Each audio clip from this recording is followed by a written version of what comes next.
لما نرجع للسيرة تلاقي ربط عجيب بين التقوى وبين النتائج الربانية. أم سليم دي صحابية من صحابة النبي صلى الله عليه وسلم.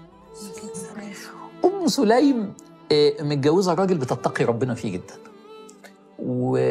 وبتتعامل معاه برحمة شديدة جدا، اسمه أبو طلحة.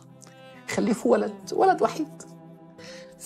فأبو طلحة من نوعية الرجال اللي بتبقى عارفين، الرجال اللي بتبقى متعلقة بولادها قوي، يمكن أكتر من الأم نفسها، يعني بيبقى في رجالة كده يعني. فهو متعلق بالولد جدا جدا جدا، وأم سليم مشفقة عليه من الحكاية دي. الولد عيل والولد الوحيد، فالراجل بقى تعبان جدا جدا جدا. قالت له: أنت هتقعد جنبه ليه؟ روح صلي مع النبي صلاة العشاء إن شاء الله يبقى كويس.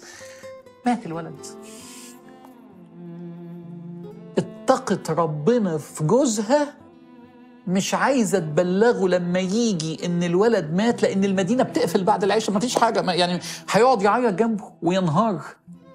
الفجر كل الناس بتتحرك، فلو قالت له بعد العشاء ما فيش غير إنه هو هيبكي. تخيل تقوى الله وصلت معها لفين. أنا مش هقول له للفجر علشان حرام يتألم. إيه ده؟ صعب قوي دي. في ستات شغلتها النكد. رجع أبو طلحة من صلاة العشاء مع النبي، قال: كيف حال الغلام؟ قالت: سكن لها دبل مينينج. سكن استريح، سكن مات. فهو افتكروا ايه؟ نام. فانبسط قوي قوي قوي ان الولد سكن. فقال لها: طيب قومي بقى اعملي لي عشاء وتزيني لي. فقالت له: حاضر. حاجة قدرة. صحي الفجر، قالت له: يا أبا طلحة، إن لنا جيران كانت لهم عندنا ودائع ويريدون الآن أن يستردوا الوديعة، هل أرد لهم الوديعة؟ قال: أمرنا الله برد الودائع. قالت: فإن الله قد استرد وديعته، ربنا خد الوديعة بتاعته، فاحتسب الله في ابنك. فبكى وجري على المسجد النبوي في صلاة الفجر. قال النبي: تركتني بالليل وتخبرني بالنهار. فقال النبي: لهذا سمعت صوت أم سليم في الجنة بالأمس، أنا سمعت صوتها في الجنة امبارح. الله. خلفوا بعد كده ولد تاني. الولد ده خلف 10 ولاد، كلهم من حفظة القرآن. ما شاء الله ما شاء الله. كلهم من التابعين. تقوى، تتقي ربنا والله يعوضك. والله هيعوضك وهيكبر بخاطرك. شوف الآلام اللي انت شفتها في الدنيا، والله هيكبر بخاطرك وهيعوضك وهيسعدك ويطمنك. بس تتقي الله ويسيبك. صحيح. ده انت تمشي في الدنيا وانت مطمن على مثلث العلاقات. اطمن. لو عندك حد بتحبه ونفسك ما تخسروش، اتقي الله فيه.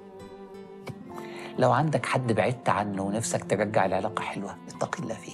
أعرف ابن أبوه دخل معاه في صدام عنيف، لأن أبوه هو ده ابنه الوحيد. أبوه اتجوز بعد ما طلق أمه، اتجوز واحدة تانية، فالست التانية خلته في مشكلة مع الولد. أبوه طرده من الشركة، فالولد جالي، قلت له: تتقي ربنا وتحسن مع أبوك وتستمر على كده. كل ما يقابلني والله بعمل اللي انت قلته، مفيش حاجة بتحصل. بعد 6 أشهر كل حاجة زي الفل. طب لو ربنا قفل عليك السيستم لأنك ما اتقيتش ربنا في خطوة، هيحصل لك ايه؟ تفقد ال3. فين الكلام ده في القرآن؟ ايه ده؟ في قصة في القرآن كده؟ قصة في القرآن كده. كعب بن مالك. سيدنا كعب بن مالك، النبي طالع غزوة تبوك، ساب النبي وما طلعش معاه. مش طالع معاك ليه يا سيدنا كعب؟ ده راجل شاهد بدر، ده راجل ده من الصحابة الكبار. ليه كده؟ غلطة. أحب يقعد في المزرعة بتاعته مع مراته وولاده، ساب النبي في غزوة تبوك. الغزوة مدتها قد ايه؟ 50 يوم. رجع النبي من الغزوة، كل المنافقين راحوا للنبي صلى الله عليه وسلم: معلش يا رسول الله كان عندنا ظروف، ويعتذروا. جه كعب بن مالك، قال: ما خلفك؟ قال: لم يكن عندي عذر يا رسول الله. صدق، ما كذبش. فقال النبي: أما هذا فقد صدق، قم حتى يقضي الله فيك. لما نشوف ربنا هيقول فيك ايه. فربنا اللي أمر مش النبي. ما حدش يكلمه لمدة 50 يوم، اتقفل السيستم.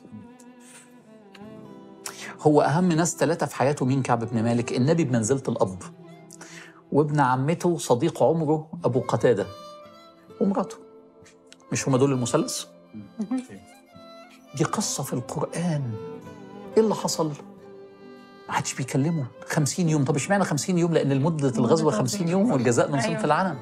فيروح للنبي صلى الله عليه وسلم يقول أدخل المسجد أسلم عليه، أقول يا ترى تمتم ورد السلام عليا؟ أدخل في صلاتي النبي يبص عليا، أخلص صلاتي أبص للنبي ما يبصليش حاجة. صعب. تقفل السيستم. تخيل النبي صلى الله عليه وسلم. رحت لأبو قتادة ابن عمتي، قمت طالع على السور اللي بين الجنينة بتاعتي والجنينة بتاعته، حتى هم أصحابه وقرايبه ساكنين جنب بعض. فطلعت على السور قلت له يا أبا قتادة هل تعلم أني أحب الله ورسوله؟ ما ردش علي. قلت يا أبا قتادة هل تعلم أني أحب الله ورسوله؟ طمني، رد علي، كلمني. لم يرد علي. فقلت أستحلفك بالله يا أبا قتادة هل تعلم أني أحب الله ورسوله؟ قال الله ورسوله أعلم، ما أعرفش. فجرت دموعي، فعدت إلى بيتي، فقالت لي امرأتي يعني دعني أعود لبيت أهلي حتى يحكم الله بما يريد، أنا مش قادر أقعد، ما بكلمكش، مش عارف أقعد في البيت. اتقفل السيستم. حالتهم عاملة إزاي لو اتقفل عليك المثلث؟ الآية حتى إذا ضاقت عليهم أنفسهم وضاقت عليهم الأرض بما رحبت، كله اتقفل. اوعوا يا ولادي أحسن يتقفل علينا السيستم. فاضل حتة أخيرة. طب عايزين إيه مع التقوى؟ عايزين مع التقوى حتة بقى تخلي التقوى تشتغل معاك أحسن شغل في المثلث، الإحسان. ليه؟ ما هو أنت شايف الموبايل ده؟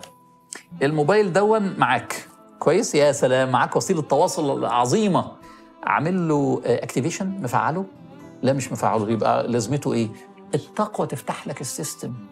الاكتيفيشن تفعيل السيستم، انك تحسن مع الثلاثه دول، مع المثلث دول، فانت محتاج الاثنين.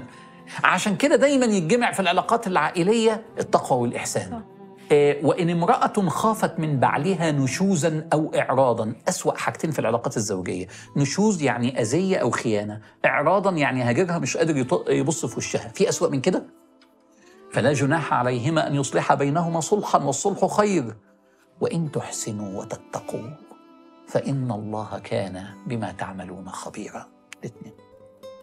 الآية اللي بعديها على الرجالة والستات، فلا تذروها كالمعلقة، ما تسيبش مراتك لا أنت متجوزها ولا أنت مطلقها، فلا تذروها كالمعلقة، وإن تصلحوا يعني تحسنوا وتتقوا فإن الله كان غفورا رحيما. خلطة عجيبة.